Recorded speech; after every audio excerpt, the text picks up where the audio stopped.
Yeah, I thought it was a really good first day. The energy was there, the effort was there. Obviously, it's first day, right? Small details we got to clean up, but the effort and the things that we could control, I thought were really good. So happy about that. Questions?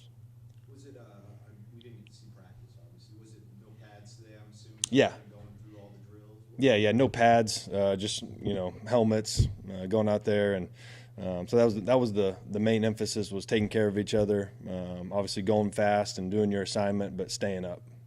Obviously day one, you can't evaluate too much, but what are some of your early takeaways from some guys, maybe some stuff you didn't realize before today, seeing them out there? Yeah, I have to see it, on film. But I thought just from an overall practice standpoint, I thought the tempo was really good. That's something that, we got to, continue to work on. Something we've harped and preached all off season, especially on our offense and defense as well. The tempo, getting lined up, getting the call. I thought they did a really good job of that. I thought the quarterbacks took care of the ball pretty well today. That's always important. Day one, just don't make it sloppy out there. So I thought it was good.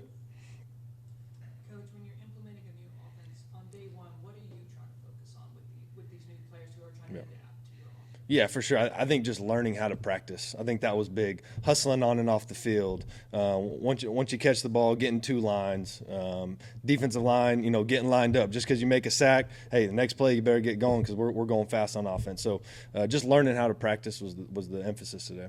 Is it difficult to kind of when you're having this team like learn this new offense, especially when you're just doing just helmets without the pads? Is it a little bit difficult, or is it just you're just slowly using it? Yeah, I think it's always difficult when you don't have pads on because you play football with pads on. We're a run play action team, so it's always kind of sloppy. It looks like bees in a hive in there early on with no pads on. But I think it's been good.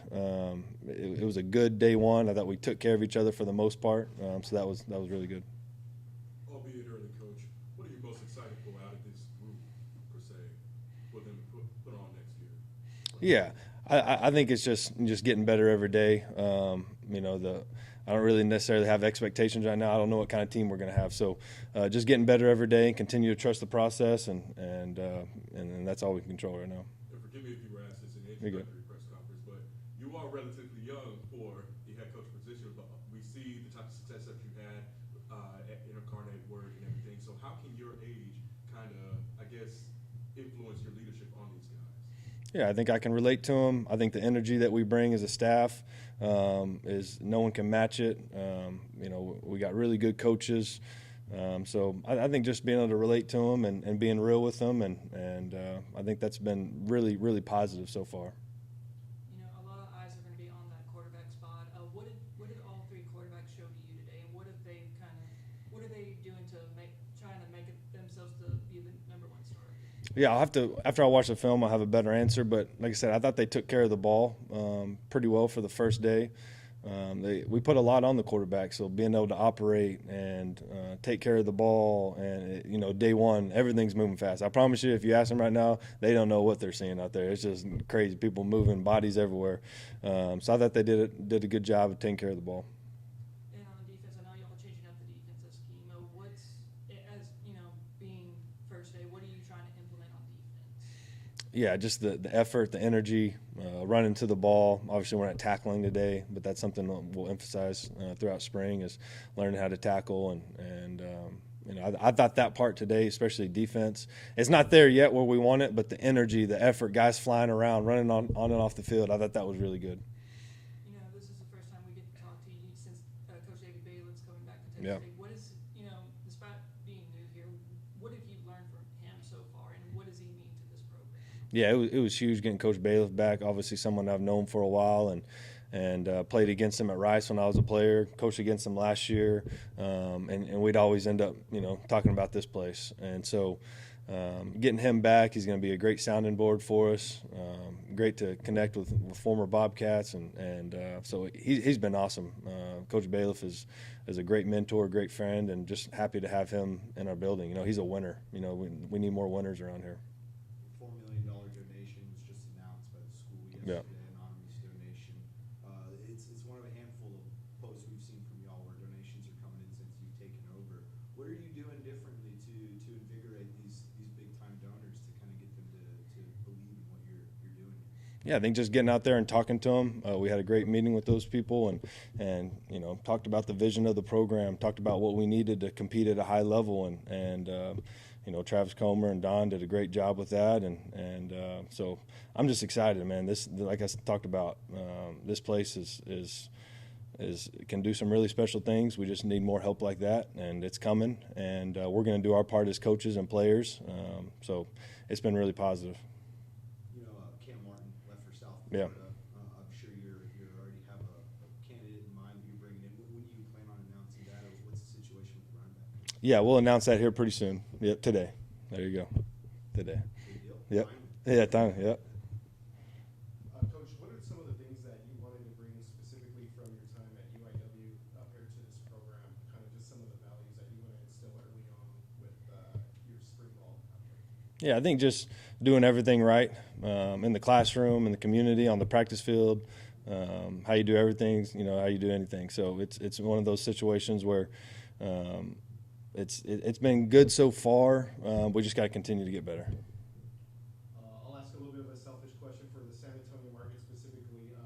What kind of emphasis is the program doing or the coaching staff doing in order to kind of reach out to a little bit south of New Braunfels, the Sheriff-Cibolo area, where it seems like UTSA has kind of put a little bit of a stranglehold in that area? What was the question again? Just kind of like what sort of emphasis has the staff done, maybe yourself, to kind of Oh, reach gotcha. out to some of those high schools in the San Antonio area? Oh, yeah. Because it seems like UTSA's got a little bit of a hold.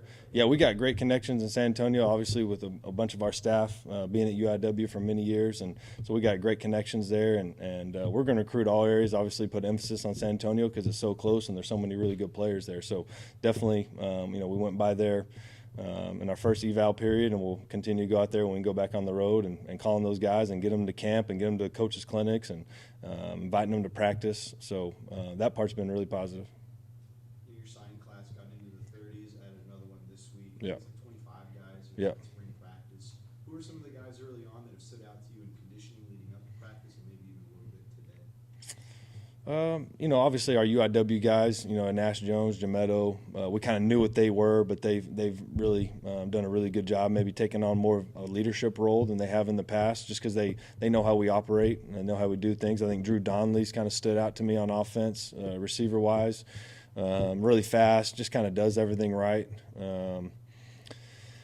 Defensively, obviously talk about the Caleb Colps. I think both of the, Josh Eaton, Caleb Ford DeMent, really, both of those guys provide some experience, some leadership qualities, but some real speed.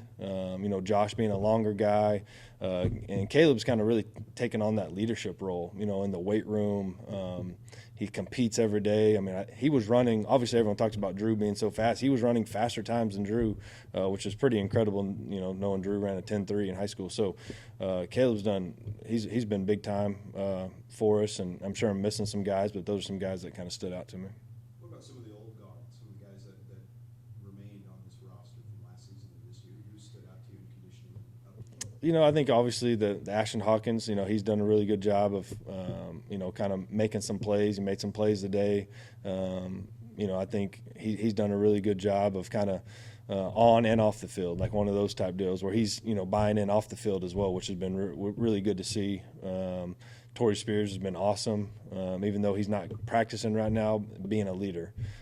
He's been great. A.J. Edwards is another guy that has really stood out to me, really talented. Had some experience previously, but really buying into the new, staff and scheme and all that. So those are a couple guys that kind of stood out to me. You talked a little bit about Bailiff. You had a connection with him at Rice, right? Yeah. Where he was coaching there, you were playing. Can you Yeah. explain that? Yeah, so we played them. They were in our conference. After the game, obviously, you shake your hand, that whole type of deal. And then after the season, he wrote me a card and just kind of talked about the way I played and the way I kind of carried myself, and so that always really meant something to me. He was the only coach that ever did that throughout my career. I think George O'Leary might have mentioned it before, but he wrote me a card and did that whole deal, and it always just kind of stuck with me. One of those deals where you kind of you remember him, and then obviously all the success he's had, and then we played against him last year. We talked about it, saw him at coaches like the media day and stuff last year in the Southland. So he's just been somebody that, there's a reason everybody loves the guy. He kind of just, the way he carries himself, the way he handles every situation, he's just a winner. It's been awesome just having him here for a couple of days. I've already, used him tremendously. It's been a while since there's been some success here. Yeah. David Bailiff has seen a lot of that success, whether he was a player, even as a coach in 2005. Obviously, his expertise as a head coach is great, but how great is it to bridge that greatness to now to show people here like this? It was great here at one time. Yeah. It came again. Was that going into your mind with bringing him in? Oh, for sure. Yeah. Everything, we talked about it. Me and Don talked about it, and all the, and it just kept on, man, we got to get this guy in the building somehow. And we were able to do it. And like I said, he's been tremendous. And both of us, no ego guys. We just want to win. How can we win? What can we do to help our Bobcats? What can we do to help our team? And he's been awesome. Coach, when you've got kind of a team that's kind of with the old guard from the previous team, then you also have a bunch of these new transfers, especially your UIW guys. How do you when you have kind of different people that kind of mix in together, how do you kind of make this cohesion between everybody to kind of coexist, knowing like they can accomplish all that stuff? Yeah, that's the huge challenge, I think, especially in college football. I think we did a really good job of it last year at UIW. Very similar situation as far as bringing in high school guys, JUCO transfers. I think it's just the relationship part of it, getting them to believe, getting them to hang out on the weekends. Everything kind of matters, the way the coaches coach them. So I think that part's been really good because, you have leaders that have been here and then you got leaders that are coming in and trying to make it work. You got alphas on, you got alpha here, sometimes you got to compete, sometimes you got to argue, sometimes you got to fight and figure it out. And that's happened so far. So I think that part's good. It's been very competitive. Because you got a lot of guys, battling right now for positions. Day one is a spring camp. Every job's open. We're out there competing to see who can play. So I told them this morning, I don't care if you've been here 5 years or 5 days. Let's go out there and compete and see who can play. I guess you were kind of in the same situation when you went over to UIW. How did that, being over there in the same situation, kind of, I guess, prepare you for a situation like this here in Texas? Yeah, when I say same situation, just bringing people in, and you're always going to bring people in, but we brought a lot of transfers in last year at UIW, and obviously we've signed a bunch of guys here so far. So I think that's probably going to be a challenge across college football is who's the best at bringing these guys together, and it goes back to talking about having a young staff and having an energetic staff and be able to relate to these guys and talking to them and having real relationships, not just, hey, when you get in the building, talking to you. No, we're calling you. We know what classes you're in. We know your professors. We know your girlfriend. We know your parents. All that kind of stuff goes into it. I'm on as many Instagrams as I can. I know when they're doing this and when they're doing that. I'm texting them over spring break, calling them over spring break. So I think it all goes into it, and it's a challenge. But that to be honest with you, that's a part of the job I enjoy. Some people kind of shy away from that and they don't like that part. I love that part of it. It's interesting because I've seen older coaches kind of struggle with that aspect of it, with the social media. Yeah. As a younger guy, you were kind of born into it. So Yeah. do you think that helps you? It's something that you've almost done at least half your life. Yeah. Being on social media. Yeah, I think so. I think the recruiting part of it's huge. I think the relationships with the players, that part is huge. And I can't speak for the other coaches, but I'm always going to use that. I think it's a huge recruiting tool. I think it's huge for the relationship part of it on your current team. And it's not like I'm posting every day doing this kind of stuff, but just talking to them, texting to them. They're posting workout videos over the break. I'm reposting it, saying, "Oh, that was cool," all that kind of good stuff. So I think it does matter. Junior day on Saturday. Obviously, Yeah. can't talk about all who's coming and everything, but what are some things you want to show these kids when they come check out Texas State? Yeah, I think just same thing, starting to build that relationship. We want to get these guys on campus as much as we can. Talk to them about the new, end zone facility. Talk to them, about the coaches we have, the energetic staff. Talk to them about our families. Showing them campus. Showing them obviously the offense and defense success that we've had as coaches, and just really just getting to know them, making them feel welcome, letting them feel the family environment. I think is always huge. So, as many times as we can get these top guys on campus, because man, there's some really good players coming.